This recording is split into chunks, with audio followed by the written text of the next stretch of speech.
For this special episode of Inpat-Expat, Fabio and I had the honor and the pleasure of interviewing a football team from Kyiv that trains twice a week, Tuesdays and Saturdays. Put like that, it sounds like one of the countless stories of people crossing paths and moving through the world. A pitch, a ball, girls playing.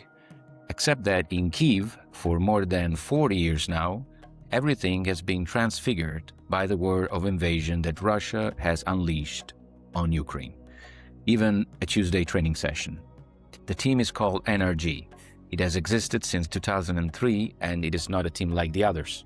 It's a non-professional women's team born from an idea both vague and precise to be a place where every woman can simply be herself through the joy and the sisterhood, nourished and guaranteed by the game of football. Today, in that locker room, there live together stories that seem written on purpose not to fit together. A Belgian war correspondent, players whose husbands are at the front, an autistic girl. Alla, Lera, Olya, Yulia, Darina stay together. They train between one air raid alarm and the next. They play, and as they receive from the ball the stubborn, unyielding strength to get back up, they almost give back to the game itself its clear, irreducible nature as resistance. Usually on this podcast, we use football to talk about something else. This time there was no need. They were the ones who explained to us what football is, what matters in joy, and what remains incommunicable in terror, what does not die under ballistic missiles, and why the world will always belong to those who have the courage to step onto a pitch, any pitch, in whatever condition, after the sirens have sounded their last round of terror. This is Inpat-Expat, and this is the story of NRG.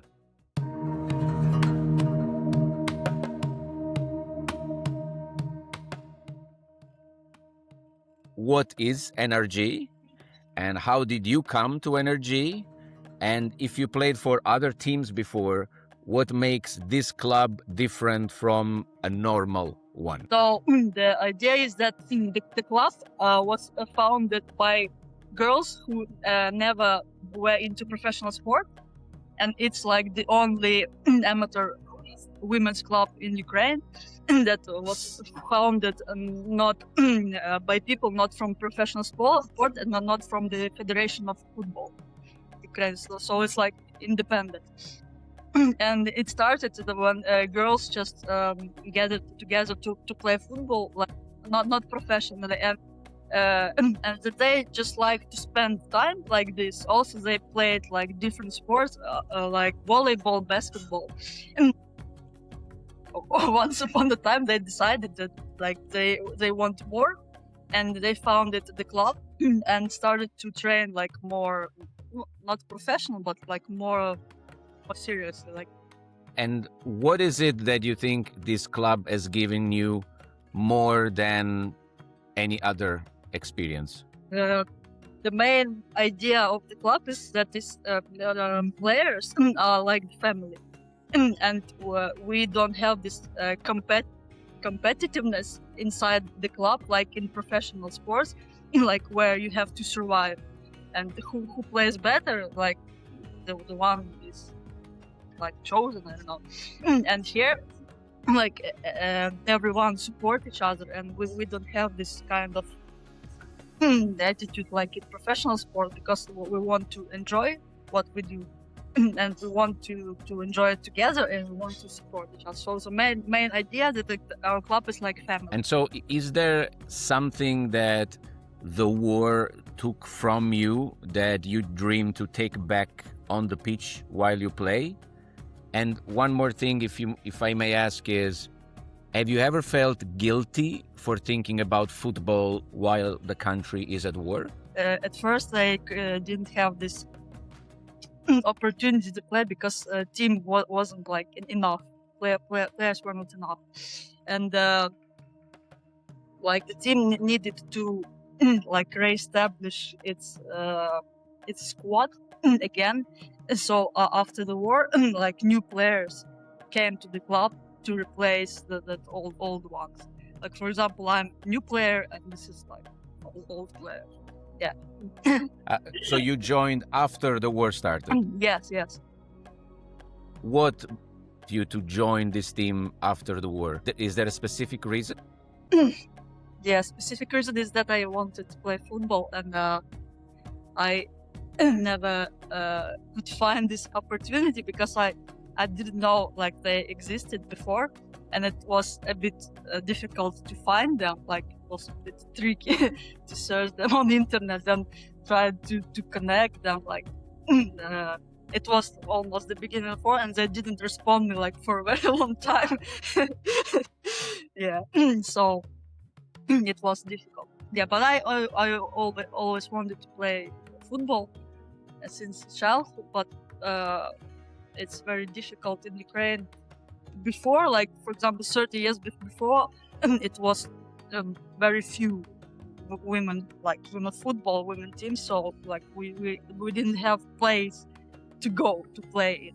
So that's why they in the club started like to play by themselves and then established the club. How has changed the women's football in Ukraine in these years, in the last years, and even in these years of war? Has it grown despite the war and everything? How do you think it has evolved? Now here are a lot of new female teams for young girls, like for small children, and it all appears in recent years. And for example, for our team, we also growing and developing because we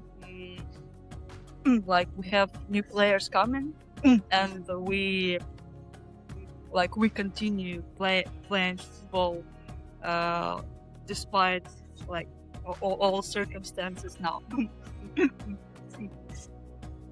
The important part that we started to take part in tournaments again because there was like some time of recess that we couldn't play in tournaments because of the lack of the team or other circumstances, and we take part in international tournaments. Like, we went to Poland last year and to Lithuania, and also we play with local Ukrainian teams in different tournaments. The idea is that because of like constant attacks here, we often can't have consistent trainings. Because, for example, this night we had ballistics. Я знаю это слово. There was no alert. Like, usually there's first is alert, then ballistic, and tonight it was first ballistics and then alert. Like, no one expected it. And like, we didn't sleep at night, but we came to the training in the morning. And it's like it happened like so many times I can't count now, like very many times. And sometimes we have to cancel trainings because, I don't know, because of different things, because of for example transport collapse or power Power outages. Yeah. Like this. So for us it's a bit difficult to maintain our like, how to say, our technique. But despite this all, we still go to international tournaments, take part in them, and like, we don't give up because like, we don't want that Russia reached its aim like in this war. Like, we don't want to give up and let them win, like, even in this field. Like, yeah, we want to continue do what we do despite anything. Wow, I thank you very much. I mean, it's really, I really admire. We really admire what you're saying, and thank you actually for keeping up also for us in Europe. I mean, we are all Europeans, so you are making a lot of a lot of effort also for us and our kids. So thank you very much for that.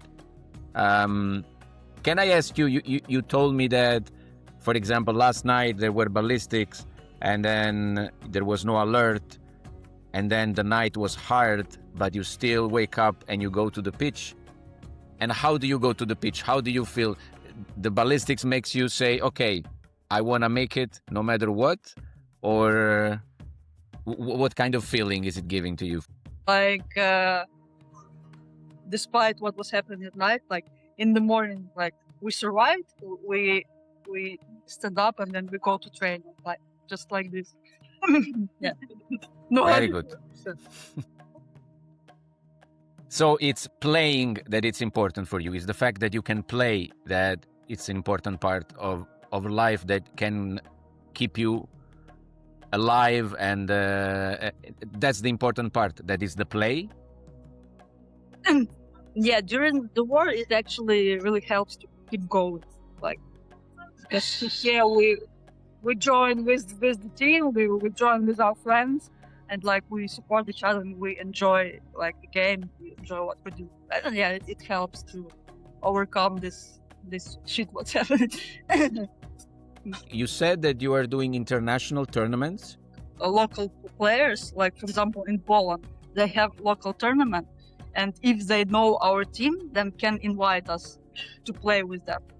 And we want to have more like connections, like in Europe, like anywhere, so people could know about us. And if they have like this kind of amateur tournaments, they could invite us, and we might come to them. But we can invite teams to come to Ukraine, but not now. Like, Of course, not right now. but it will happen soon. So, I have one question for you. What do you want the world and Europe to know about the war in Ukraine that you think it still hasn't understood? So what do you think that Europe and the world hasn't understood yet about the war in Ukraine? And if you feel that by playing, you are a testimony of that.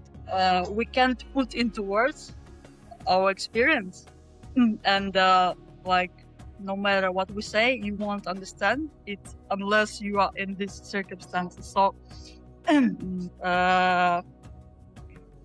what we can say that you don't understand how difficult war is. Like, it's very difficult, and it very exhausting, and it takes from you everything, like literally everything. Like, imagine that you are very exhausted, like you reach the baseline, and you have to continue living, and you continue reaching the baseline like continuously, like 10 times, 100 times, and you don't know when it ends. It depends on your will. If you have enough will to live, to find things why you have to live, or not. So you can survive. Basically, that's what Ukrainians did, what Ukrainian warriors did, because they just wanted to live on our land. And in the beginning of war, it was very difficult for everyone, because we didn't understand like what was happening, and we didn't know what tomorrow will bring. So like we couldn't plan anything, and we couldn't play, we couldn't organize games or training, anything. But after some times, we like accommodated to these circumstances, and so in some sense, it's like you just live like your ordinary life, but with like on very difficult level, because you all have a lot of obstacles and difficulties like every day, and it's very exhausting. But we still like continue to live like we used to, like we want to. Like, you're so much exhausted that like it's difficult to like you have a lot of very difficult events every day, but you already don't have energy to like, okay, there is something happened, and I just wanted to live this day, like to do things I know, to do things I like, and like this. Thank you. What do you wish for the girls who will start playing in Ukraine once the war is over and there is peace? What is your wish for those girls? So the main thing is that we hope that the war ends. Like, it's the main wish now. And when it ends, we hope that like in Ukraine we have more amateur teams. Like, for example, in Europe, like the countries, they have like a lot of women amateur teams, and we have like very, very few, and we've got like no one to play with on our level. So when the war ends, we hope we could invite more like international teams come to Ukraine and let them feel safe here and like happy to play with us. On December the 10th, it's like a birthday of our club. And each year we make a tournament to celebrate like this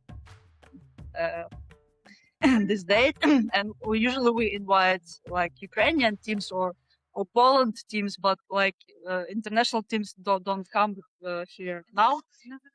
Yeah. But we hope they could come to Ukraine again in the future. You can show me the whole team in a video. That'd be great. Стьопа, іди сюди. Він хоче всю команду бачити. Ви ж не могли бачити. Hello, everyone.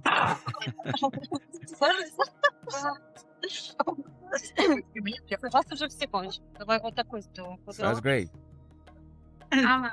One more. Hello, everyone. First of all, I want to say thank you very much for being with us and for speaking with us. And I have one last question is there anything you want to say that no one has ever asked you and now you want to have the opportunity to say to us, to Europe, to Italy, to whoever? I see you have a very nice Italian hat. Йому кепка подобається.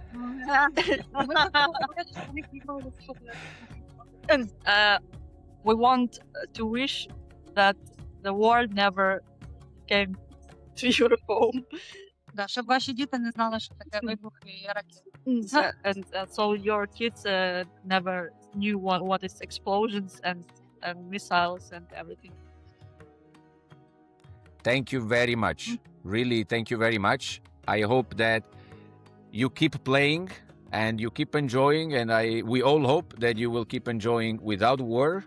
And we want to come visit Ukraine. So as soon as it's possible, invite us, and we are happy to come and bring our kids as soon as we can. So thank you again very much for all the time. It was really a pleasure, and see you then the next time.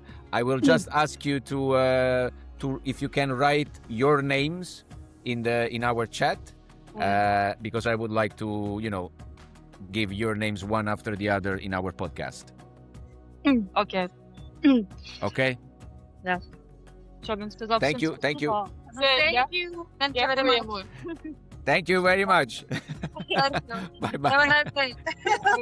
Have a nice day. Bye bye. Okay.